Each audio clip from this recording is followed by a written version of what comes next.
Muy buenas tardes, yo soy Enrique de la Torre de la venerable y cultural Orden Ancestral Orden Illuminati.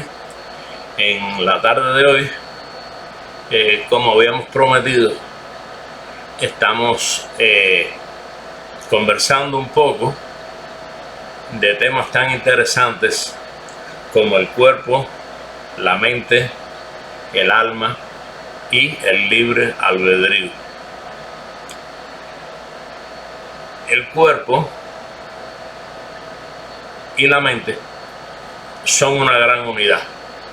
Tu cuerpo físico, que es el contenedor de tu alma, como una parte inseparable de ese cuerpo está la mente. ¿Qué cosa es la mente? Para que lo entendamos de una forma, digamos, más digerible, desde una forma que sea de mejor comprensión para todos los grupos sociales. ya ven que todo el mundo no tiene el mismo nivel de instrucción, la misma posibilidad de entender las cosas rápidamente. Entonces, pues, la mente, para que se entienda, es como un gran archivo. La mente es un archivo de muchas gavetas, y cuando el bebé nace, generalmente o aparentemente todas esas gavetas están vacías. Con el tiempo, cuando la persona empieza a tener cierta madurez física y mental, entonces la persona, en la medida en que ve cosas, toca cosas, huele, escucha, mira, disfruta el paladar de algo que come, todas esas experiencias, nuestros sentidos las van enviando a la mente, lo que sería igual que todo eso se va guardando en algunas de aquellas gavetas. A lo largo de la vida vamos a estar expuestos a toda una serie de situaciones. A veces cada 15 segundos ocurre algo, y de cada cosa que ocurre uno se va haciendo un juicio, uno se va haciendo una idea de aquello que estamos viendo, escuchando, oliendo, etc. Y nosotros, ¿qué almacenamos en ese momento en la mente? En esas gavetas que estamos introduciendo. Estamos introduciendo nuestra apreciación de un hecho determinado. Eso se va a guardar ahí en esas gavetas, y eso va a estar ahí para toda la vida. Ahora, por ejemplo, usted tenía un globo de cumpleaños, usted lo infló y usted tuvo más o menos el tacto para saber en qué momento ya no debía continuar depositándole aire, añadiéndole aire. Pero alguna vez en la vida, cuando fue a echarle aire a un globo similar, usted no tuvo el control, la medida, y el globo explotó. Cuando suceden esas cosas, toda esa información se está guardando en una gaveta, de manera que cuando al año siguiente llegó un cumpleaños y llegó usted al momento de inflar los globos, se va a abrir aquella gaveta antigua y le va a recordar a usted que ya una vez le echó mucho aire a unos globos similares a esos y el globo explotó. A partir de ahí, usted toma una decisión. Cuando digo una decisión, usted está haciendo uso en ese momento ¿de qué? De su libre albedrío. Usted está tomando una decisión desde ese gobierno en miniatura que nos ha dado la fuente, la divinidad, que nos permite decidir en la vida lo que nosotros queramos decidir. Sea bueno, sea malo, nos dañe o sea magnífico para nosotros. Es el gobierno ese autónomo que nos permite hacer lo que queramos. Entonces en ese momento regresamos al punto, se abrió la gaveta que les recordó a usted el tema del globo que explotó y cuál va a ser su decisión, cuál va a ser la forma de manifestarse su libre albedrío.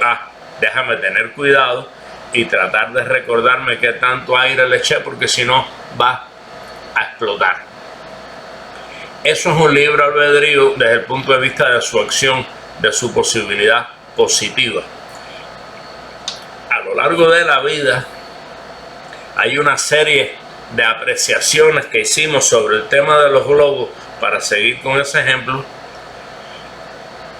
y habíamos pensado, por ejemplo, que el globo está construido de un nylon, de un látex que es más fuerte de lo que pensamos, y que sin embargo ese globo va a aguantar un poco más de aire del que dice el fabricante. Eso es una idea que usted se hizo, pero esa idea usted la va a guardar en una de esas gavetas también. Fue una idea equivocada, porque usted está infiriendo, usted está asumiendo cosas que no las dijo el señor de la fábrica, el que construye los globos, y que ocurrió el año siguiente, cuando usted tuvo que inflar alguno de los globos. Al abrir la gaveta, usted recordó una información errónea que usted había almacenado en una de las gavetas, es decir, de su mente, que usted estaba asumiendo de que era un nylon de tanta calidad que si se podía echar media libra de aire, usted va a echar la libra completa. Y entonces, ¡boom!, el globo explotó. ¿Qué quiero tratar de escenificar con ese ejemplo? Que en dependencia del nivel de información correcto o incorrecto que nosotros vamos almacenando sobre cada hecho a lo largo de la vida, lo vamos poniendo en esas gavetas que es la gran mente nuestra. En dependencia de eso, usted va a tomar en la vida decisiones equivocadas o va a tomar en la vida decisiones que son correctas. ¿Por qué usted envió a esas gavetas, a su mente, esa información equivocada? De que el globo posee un nylon, un látex que iba a aguantar mucho más aire del que realmente podía. ¿Saben por qué? Porque sus sentidos le estaban vendiendo a usted una información falsa. Sus sentidos lo estaban haciendo a usted suponer y lo estaban haciendo construir un concepto sobre el globo que no era el correcto. Es decir, era un concepto que usted construyó subjetivamente a partir de usted, no era la realidad. No era la realidad objetiva, que es como se llama en filosofía. Ya saben que el concepto realidad objetiva en filosofía quiere decir todo aquello que existe independientemente de nuestra conciencia. Yo tengo aquí ahora este óvalo de la antigua iluminación en Egipto, que viene todo tallado con jeroglíficos, y yo puedo creer que esto lo tallaron entre 10 personas poco a poco. Sin embargo, eso es una creencia mía, es decir, eso es subjetivo, se aleja de la realidad. Si yo pongo este globo, este óvalo en mi mano, eso es una realidad objetiva, está en mi mano, quiera usted o no quiera, está aquí. Eso es una realidad objetiva. Entonces, ¿qué quiere decir? Tenemos que tener muchísimo cuidado en que nuestros sentidos engañen a nuestra mente, añadiendo a cada una de esas especies de gavetas que puse como ejemplo en ese archivo, añadiendo información que es irreal, es decir, que es subjetiva, es como yo vi en ese momento esa información, que no quiere decir necesariamente que yo estuviera evaluando, valorando la realidad de cierto hecho. Como saben, nuestros sentidos Son 5, está la vista, el olfato, el tacto, el oído y el paladar. Cuando nuestros sentidos empiezan a enviar a la mente la información equivocada, una información que es equivocada porque es muy subjetiva, es como yo la pienso, no como es en realidad la situación, el problema, no, es como yo lo evalué. Yo estoy enviando información posiblemente errónea. Entonces, el primer punto que quiero que ustedes traten de grabar: evitar siempre que nuestros sentidos le estén emitiendo a nuestra mente información equivocada. ¿Ok?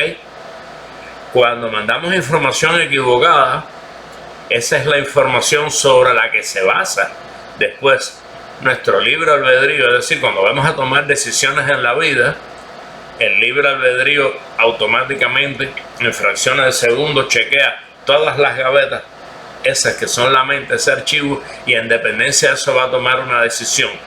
¿Se imaginan que pueden haber entonces decisiones con mucho margen de error? Porque nuestro libre albedrío, al mirar hacia la mente y ver que hay almacenado, se encontró que había una cantidad de información que era irreal, y por ende se tomó entonces, a partir del libre albedrío, valga la redundancia, el libre albedrío negativo, y se tomaron decisiones que no son las apropiadas. Ya saben, una decisión inapropiada puede ser sencilla, pero puede costarnos muy cara en la vida también. Ahora, por ejemplo, un buen amigo mío que es de la orden me ve y me dice: óigame, De la Torre, vamos a ver si hacemos algunos negocios para tratar de que el dinero que se genere, o una buena parte del dinero, se pueda donar a la orden, para que la orden pueda empezar a contar con un presupuesto. La idea es muy buena, es noble, y de hecho es una buena idea, porque todas estas instituciones nuestras que son non-profit organizations, es decir, son instituciones no lucrativas, todas en el mundo nuestras solamente dependen de las donaciones y de lo que nuestra membresía es capaz de aportar cada mes de forma disciplinada. Lo hacemos en nuestro partido, lo hacemos en las asociaciones a donde pertenecemos, los que somos masones depositamos anualmente una cifra que es para que exista una especie de caja chica en la institución. Pero yo le dije a ese amigo en ese momento: mira, vamos a no utilizar la orden para negocios, eso se va a prestar a muchas malas interpretaciones, y vamos a ver de qué otra forma lo hacemos. Quizás crear una empresa que esté bajo el paraguas de la orden y genere dinero, que sí es una empresa lucrativa, pero que se va a hacer con la idea de que el dinero que genere se va a donar a la orden. Eso se permite técnicamente, ese mecanismo dentro de la ley, pero vamos a no involucrar el nombre de la orden en negocios ni en cosas políticas, etc. Si en el momento en que yo le digo eso a este hermano mío de la orden, esto es un ejemplo hipotético, ¿no? El hermano no entiende bien el porqué de lo que yo le expliqué, pues le va a decir a su amigo, al primo, al hermano, no sé quién que estaban ahí: este hombre es imposible, con este hombre no nos vamos a desarrollar, este hombre definitivamente pues está dando pasos que no van a ayudar a la orden.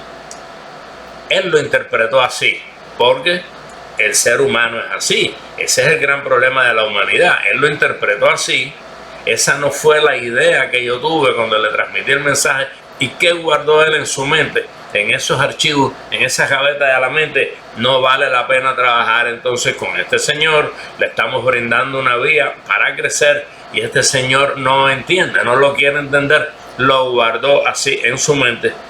Y entonces con el tiempo, cada vez que le hablen de Enrique de la Torre, dice: no, eso es una persona imposible, el señor no entiende, le explicamos una serie de cosas que debió haber hecho, no las entiende, no las quiere hacer, bla, bla, bla. Y entonces toda decisión de su libre albedrío de ahí en adelante va a ser negativa contra nuestra persona. ¿Por qué? Porque introdujo en su mente información equivocada, sus sus órganos sensoriales, sus sentidos, le están vendiendo a su mente información que no es la real, no es el propósito con que se le dijeron las cosas, y a partir de ahí él toma malas decisiones cuando alguien le hable de nuestra persona. Es un ejemplo. Sin embargo, no guardó la información que era: vamos a no hacerlo desde la orden, para no involucrar el nombre de la orden en negocio, en política. Eso no puede hacerse, pero vamos a hacerlo técnicamente desde otra posición. Entonces, esto es un ejemplo que les pongo, y de pronto, por una situación de incomprensión en la forma en que se manejó el asunto, o de la forma en que se entendió desde una de las partes, pues ya eso va a sembrar un mal precedente, un precedente de tal magnitud que estas personas, si no reconstruyen su mente, siempre va a quedar la cosa esa, el prejuicio ese contra la otra persona, ¿comprende? Entonces, el concepto número 1: no podéis permitir que vuestros sentidos manden a la mente el mensaje equivocado. Recuerden, como dije al principio, la mente no es divina. La mente es una parte de su organismo, de su físico. La mente es ese gran archivo encargado, entre otras cosas, de almacenar la información de todo aquello que usted ve en su vida, aquello que escucha, todo lo que huele, todo lo que ha pasado por su paladar, y usted identifica sabores, y toda la cuestión del tema del tacto, lo que usted toca.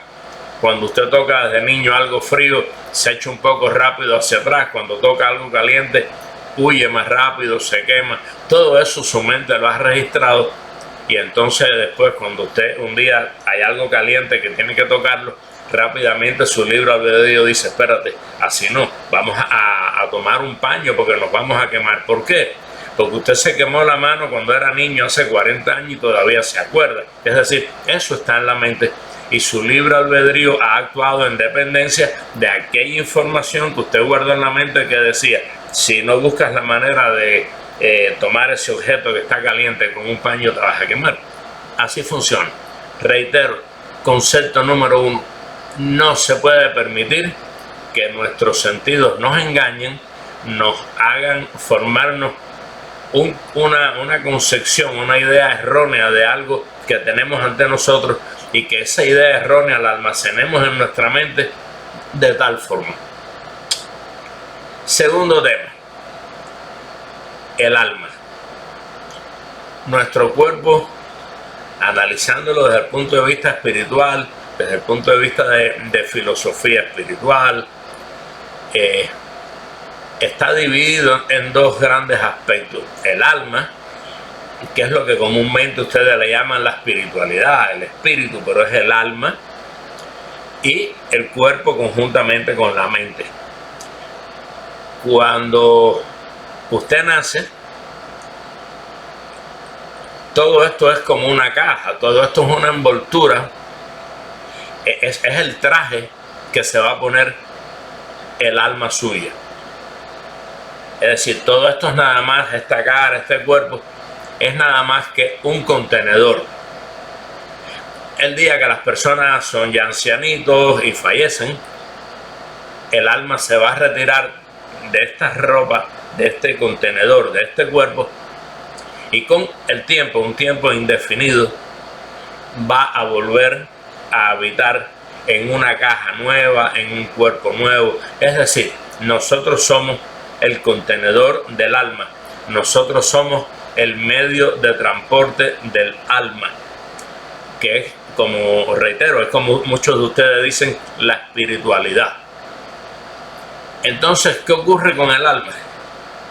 El alma, a lo largo de miles de años, puede haber vivido en 10, 15, en 20 cuerpos distintos, y el objetivo del alma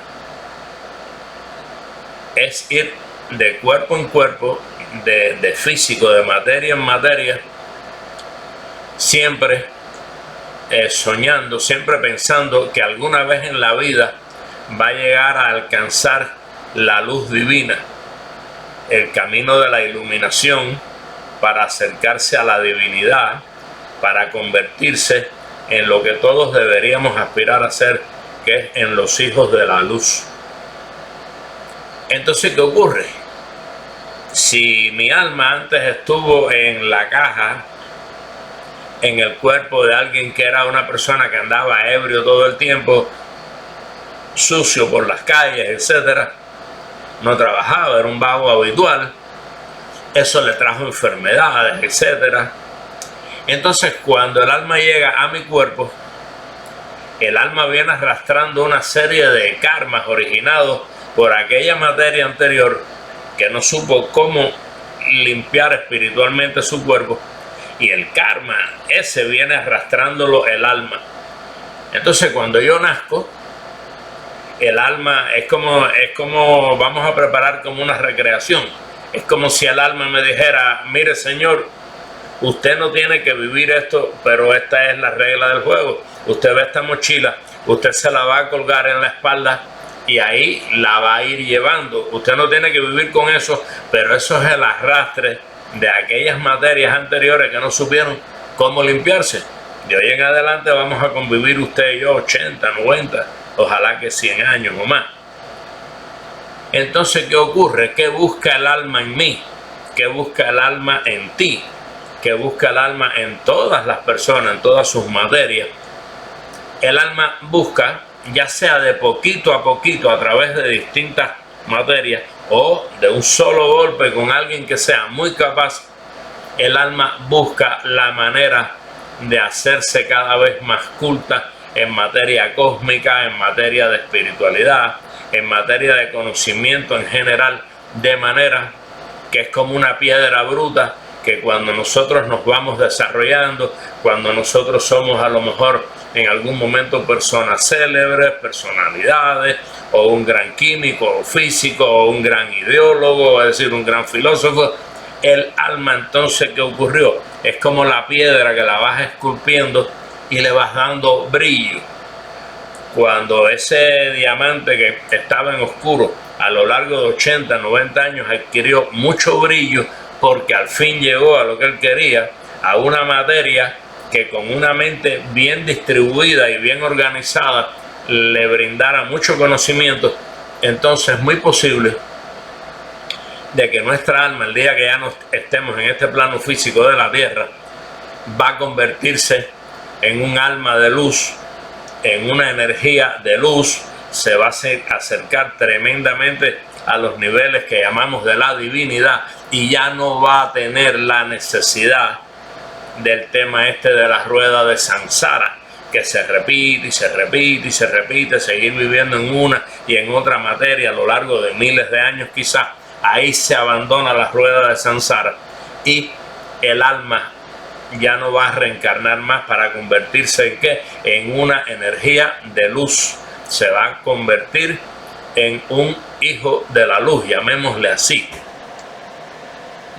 ¿Quiénes pueden lograr esto? Las personas que a lo largo de la vida, además de que se han ido cultivando académicamente, en experiencia, en cómo desarrollar la espiritualidad, han logrado todo eso. ¿Por qué? Porque habían sido capaces de controlar y de manejar y de administrar muy bien la mente, haber tenido la cultura de saber qué iba a guardar en aquellas gavetas del archivo que les hablé a manera de recreación, administrar bien la mente. ¿Qué quiere decir esto entonces? Que si la persona, si cada uno de nosotros tenemos la mente, lo que se llama bien estructurada, nosotros vamos a cometer muchísimos menos errores en nuestra vida diaria o en nuestra vida que aquellas personas que cada día infectan de información inadecuada cada vez más esas gavetas del archivo grande que es la mente de cada uno de nosotros.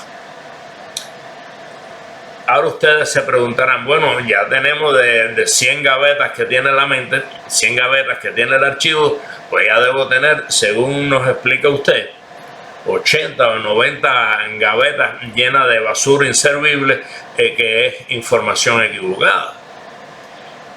Todo tiene remedio. Vamos a adentrarnos ahora en ese tema y con eso terminamos este video, donde ojalá y ustedes hayan podido entender estas cosas y tener idea de cómo se van a manejar, ya saben, a través de nuestras redes, ustedes nos pueden escribir o nos pueden mandar algún tipo de texto, de mensaje, si alguna duda le quedó a ustedes o si hay algo que les interese y que es relacionado con este tema. Remedio salomónico. ¿Qué van a hacer? Dos cosas. La primera, ustedes van a ser los psicólogos de ustedes mismos. Ustedes van a tomar una libreta y ustedes van a empezar a anotar todos aquellos fotoflash importantes que tiene la mente de ustedes, que muchos de ellos ustedes ni recuerdan que eso está guardado ahí en la mente, en las gavetas. Por ejemplo, mi familia a veces dice, wow, ¿y cómo te puedes acordar de eso? Yo me acuerdo cosas de cuando yo tenía alrededor de 1 año y pico, no tenía 2 años todavía, me recuerdo clarito. Y en esa edad me recuerdo de 1 o 2 cosas que parece que fueron tan fuertes, es decir, me impresionaron. Y entonces esas cosas yo las voy a ir anotando en una libreta en orden cronológico. Después pasaron años y años, uno fue siendo más adulto y a lo largo de la vida fueron llegando experiencias, unas muy ingratas, otras desagradables, otras muy buenas, otras óptimas. Es decir, tenemos como una balanza de cosas buenas y de cosas no buenas que nos han ocurrido a lo largo de la vida.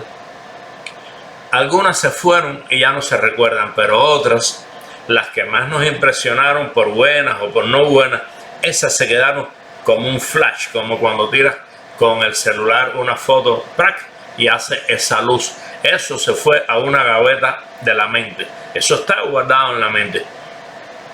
Y entonces ustedes van a hacer en una libreta, a lo mejor llenan 10 páginas de todas las cosas esas que se grabaron en la mente de ustedes, pero lo hacen cronológicamente, desde lo primero que se acuerdan en su vida hasta la actualidad. Cuando tienen eso ya más o menos bien elaborado, que no se haya olvidado nada, quizás a los pocos días se acuerdan de algo, van y lo incluyen donde más o menos en la época cronológica en que tocaba. Entonces ustedes van a empezar, por ejemplo, por el primer recuerdo. No sé, te caíste de una escalera donde vivías y eras muy chiquito, te partiste aquí en un escalón. Eso es muy normal en los niños. Una partidura aquí, te dieron puntos. Y entonces vamos a suponer, puedes haber pensado a lo largo de la vida, eso me pasó porque mi mamá, mi papá o la nana, quien fuera, no me cuidó adecuadamente, porque si me cuidaban bien, pues yo no me hubiera caído por una escalera. Eso es lo lógico, pero hasta la lógica a veces es ilógica, porque no pensamos, nuestra lógica a veces no es lógica, es ilógica. Pero también no pensaste nunca quizás que sí te cuidaban bien, pero que tú eras un ser humano, que era la cosa más extraordinaria, se te ocurría lo que no se le ocurría a nadie, e hiciste algo que no se imaginaba a la persona que te cuidaba. La llave de la puerta que daba acceso a la escalera estaba muy alta, pero tú eras un niño de una superinteligencia, te buscaste un banquito, nadie pensó eso en la casa, te subiste en el banquito, ya tú habías mirado cómo era el tema de la llave, le diste vueltecita hasta que abriste la puerta. En ese momento nadie imagina que tú abriste esa puerta porque te subiste en una sillita y obviamente llegaste a la escalera y te partiste aquí. Pero quizás toda tu vida te la has pasado pensando en que fue tu mamá, tu papá o la señora que estaba encargada de ti en la casa que no te cuidaba bien. Pero si en ese momento te pones a pensar y a pensar en cómo fue que se te ocurrió poder abrir esa llave y te das cuenta que tú eras un niño muy sui generis, tú eras un niño fuera de la media, que te sube en un banquito, abrías, hiciste cosas que otros niños quizás no la hacen. Y tú puedes entonces, fíjense en esto, tú puedes empezar a reconstruir una de las informaciones que están en esa gaveta del archivo tuyo, que es tu mente, y tú vas entonces a darte cuenta a partir de ese instante que la culpa y la responsabilidad del hecho prácticamente recae en ti al 95%, y hay un 5% que es culpa del que te cuidaba, que no se le ocurrió porque tendría prácticamente que ser adivino en pensar que tú ibas a arrastrar un banquito de no sé dónde y que te ibas a subir. Entonces, cuando llegas a esa conclusión, por primera vez ahora, si tienes 50 años de edad, y eso fue cuando tenías 2 años, concretamente a mí me pasó, por eso les explico tanto detalle. Cuando pasan los años y tú analizas eso ya fríamente, por primera vez en la vida, después de 50 años que está esa información en la mente, tú vas a decir, wow, eso es injusto. No fue culpa de mi papá, ni de mi mamá, ni de que me cuidaba con una señora que se llamaba Esther Alfonso. No, no. Fue culpa de que yo era un niño bellaco, yo era maldito. Yo hacía cosas que no hacían los demás niños. A partir de ese momento, ¿qué hemos hecho? Hemos reconstruido un concepto dentro de nuestra mente y ya más nunca en la vida, cuando pensemos en nuestra niñez, vamos a volver a pensar que mamá, papá o la señora aquella no nos atendía debidamente, sino que éramos nosotros que éramos la pata del diablo, como se dice.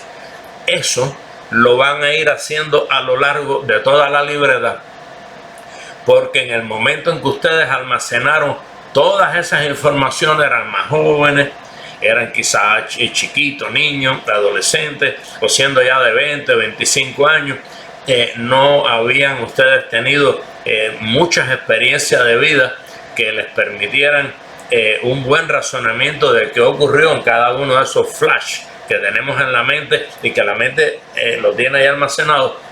Entonces ahora, con más experiencia de la vida, etcétera, usted dice, wow, qué injusto he sido. He pensado 50, 60 años que mi mamá y mi padre no se esmeraron en atenderme, que a la señora que le pagaban para que cocinara y que me atendiera, pues la señora, cuando mi mamá y mi papá se fueron a su negocio o al trabajo, no se ocuparon de mí. No, por primera vez en la vida valoré que yo había sido injusto. Y entonces cuando uno hace esas valoraciones sobre cada uno de estos flash, como le estamos llamando, es como si usted introdujera la mano en una de las gavetas del archivo, usted sacara aquella información de que no me cuidaban bien y que eran una bola de irresponsables, y usted va a poner ahí una información nueva a partir de ese razonamiento de que aquello ocurrió por culpa suya. Automáticamente vamos a borrar ya de la mente que no me cuidaban, que no se ocupaban de mí debidamente y que me pude haber hasta matado por esa escalera. Yo rodé prácticamente de un piso a otro y tengo como 5 puntos aquí. Pero, ¿por qué voy a pensar que no me atendían bien? No, lo que tengo que pensar es que yo era un niño que hacía unas cosas increíbles. Entonces, señores, amigos míos, hermanos fraternos de nuestra querida orden, en esa libreta a lo mejor ustedes van a anotar 50, no sé, 60 cosas, 15, 20 de cada una de ellas sin apuro. No pueden pretender arreglar una mente que tiene ya 40, 50, 60 años de edad de la noche a la mañana. Sin apuro, como les dije, ustedes se van a convertir en los psicólogos de ustedes mismos, y sin apuro, con una mesura ahí de espacio, un razonamiento bueno, vamos a analizar cada uno de esos flash que están en orden cronológico, y con eso vamos a reconstruir la información que tiene nuestra mente. Cuando nosotros hagamos esa reconstrucción, en unos casos es una reconstrucción conceptual y en otra es de una serie de ideas fijas que hay en nuestra mente que por primera vez la vamos a cambiar, y nosotros vamos a reiniciar la mente como al 90, al 85% cuando hagamos esta tarea. A partir de ahí usted se va a convertir en un ser humano distinto. Usted va a empezar a ver la vida de otra forma. ¿Por qué? Porque usted ha saneado usted mismo, ha saneado su mente. Usted ha sacado información con error y la ha sustituido con la información con la adecuada. Cuando usted tenga reiniciada su mente, es como cuando la computadora se pone un poco difícil y tú dices, vamos a apagarla, vamos a reiniciarla. Cuando ella se apaga y abre, ella reconstruye de nuevo todos los programas y todo empieza a funcionar bien. Bueno, cuando nosotros le hagamos ese reinicio a la mente, la estructuremos debidamente desde un plano razonable, mesurado, entonces, como les decía, nuestra mente va a cambiar, nuestro libre albedrío va a empezar a funcionar de una forma, digamos, muy profesional, porque se va a empezar a alimentar de un tipo de información nueva y no viciada, que eran las que llevaban a tener conductas y a tomar decisiones con error. Nuestro libre albedrío entonces tendrá la tendencia de cada vez más funcionar como un libre albedrío positivo.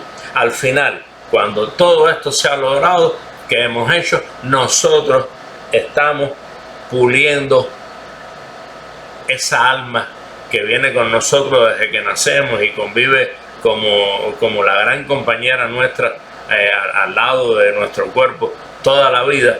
Y es como si ese diamante, en unas cuantas semanas, meses que vamos a trabajar en el tema de la mente, lo estuviéramos puliendo y puliendo, y nuestra alma va a empezar a brillar. Cuando eso se dé, y eso vamos a dejarlo para un video posterior, para no cargarnos ahora de información que no vale la pena, porque vamos a confundir un poco entonces las cosas. Cuando el alma nuestra empieza a tener mucho brillo, porque hemos sido capaces de reconstruir nuestra mente, porque ya tenemos la educación como para que nuestros 5 sentidos decirle no te voy a permitir que sigas enviándole a mi mente información equivocada. Cuando yo vea que 2 individuos entraron ahí a golpes en la calle, ya yo no voy a pensar que eran unos tipejos malos, ya yo voy a decir no, ya más o menos averigüé y la cosa está así y está asado. Incluso los 2 pueden ser buenas personas y todo eso ocurrió por un error. A lo mejor a los 3 meses esos 2 señores ya se hablan, y yo no voy a dejar introducir en mi mente la información de que son malas personas, que son unos delincuentes. No, simplemente tuvieron un momento malo, pero son unas buenas personas, y entonces mi libre albedrío, ¿qué va a hacer? No va a irse por la opción de mejor no tratarlo, son personas muy problemáticas. No, son 2 personas buenas, pero que un día explotaron, pero son 2 personas buenas. Esa es la información que hay que guardar en la mente, si así fuera el caso. Entonces vamos a darle brillo a nuestra alma, a nuestro espíritu, le vamos a dar brillo a nuestro yo, que es la parte divina que llevamos por dentro, que se llama el alma. A partir de ese momento, y esto va mucho con nuestros hermanos de la Ancestral Orden Illuminati, a partir de ese momento, y ya empezaremos a bajar consejería sobre eso, vamos a entrar en el campo de las meditaciones.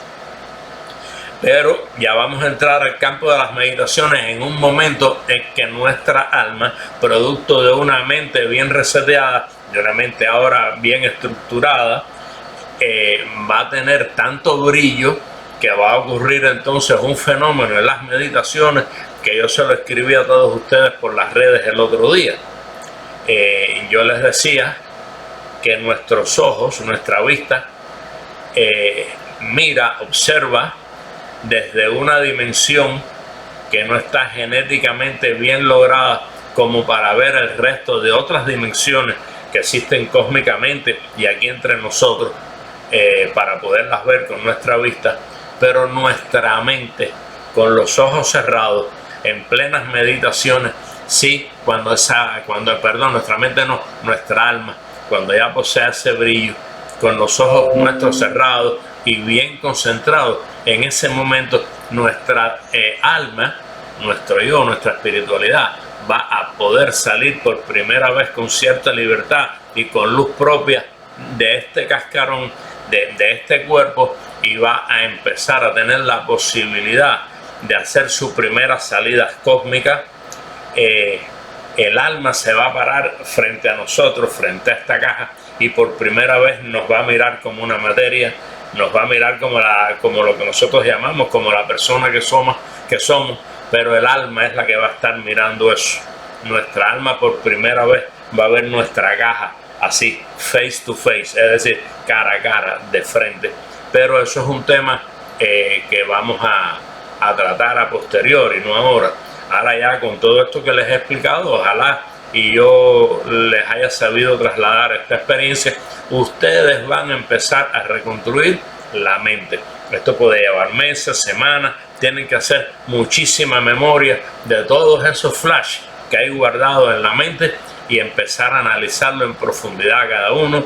Hay que analizar cada tema críticamente. Cuando digo críticamente, quiero decir incluso contra nosotros mismos, como si fuéramos nosotros un fiscal que nos estamos acusando de forma simultánea, como para exigirnos encontrar la verdad de cada hecho que ocurrió. Cuando digo encontrar la verdad, quiero decir exigirnos hasta qué punto tuvimos nosotros responsabilidad y no otra persona de aquello que ocurrió, hasta qué punto fuimos nosotros la causa y no el efecto, ¿comprenden? Entonces, bueno, pues estas son las cosas que les quería conversar en el día de hoy. Ojalá les sirva de experiencia. Quisiera haberlos podido ayudar con todas estas ideas que le he manejado. Y pues bueno, ya saben, nos veremos pronto, volveremos a conversar de estos temas y en los próximos capítulos vamos a empezar a tratar sobre las meditaciones, mientras desde nuestro grupo de estudio de la Ancestral Orden Illuminati, que tenemos ahí a muchas personas para los que son en castellano, es decir, de idioma español, están ahora estudiando el primer libro que de alguna manera los va a equiparar, los va a emparejar a todos conceptualmente, filosóficamente, para que aproximadamente el 10 de junio, cuando vayamos ya con el segundo libro, con las próximas conferencias, todos estén más o menos parejos en cuanto a asimilación y puedan entender los temas que van a ir viniendo, que cada uno poquito a poco va a ir siendo más profundo. No intercalaremos temas nuevos mientras que no estemos seguros que lo anterior ha sido debidamente rebasado, y de esa forma iremos brindando más amplitud de cultura, más desarrollo a la mente de todos nosotros, como para convertirnos en el gran ideal de nuestra orden, que es convertirnos en soberanos pensadores. Cuando somos soberanos pensadores, tenemos la posibilidad de encaminarnos más hacia la iluminación, y a través de la iluminación ayudar mucho a nuestra mente, a nuestra alma, para que después, alguna vez en la vida, llegamos a ser los honorables hijos de la luz. Un abrazo a todos, que la fuente que es divina en sí misma nos bendiga mucho. La fuente que es divina es original y singular, es la que ha creado todo, y es aquello a lo que la mayoría de las personas acostumbran a llamarle Dios, pero realmente es la fuente de la creación. La fuente es divina y la fuente es responsable por todo lo que ocurre en este mundo terrícola, todo lo que ocurre entre nosotros como especie humana, pero es responsable también de todo lo que ocurre en la dimensión cósmica, esa que, como les explicaba, nuestra vista no es capaz de ver, pero que cuando nosotros pulamos mucho, vamos a pulir el diamante, vamos entonces por primera vez a darle las vías, las herramientas a nuestra alma para que comience en meditación a salirse del cuerpo y a dar sus primeros pasos cósmicos. Cuando se llega a ese punto, entonces podríamos decir que estamos empezando a alcanzar la mayoría de edad en Illuminati. Estamos empezando a alcanzar los primeros rasgos, las primeras grandes posibilidades, ya casi estarían aseguradas para convertirnos en ¿qué? En soberanos pensadores. Reitero, abrazos y muchas bendiciones. Enrique de la Torre.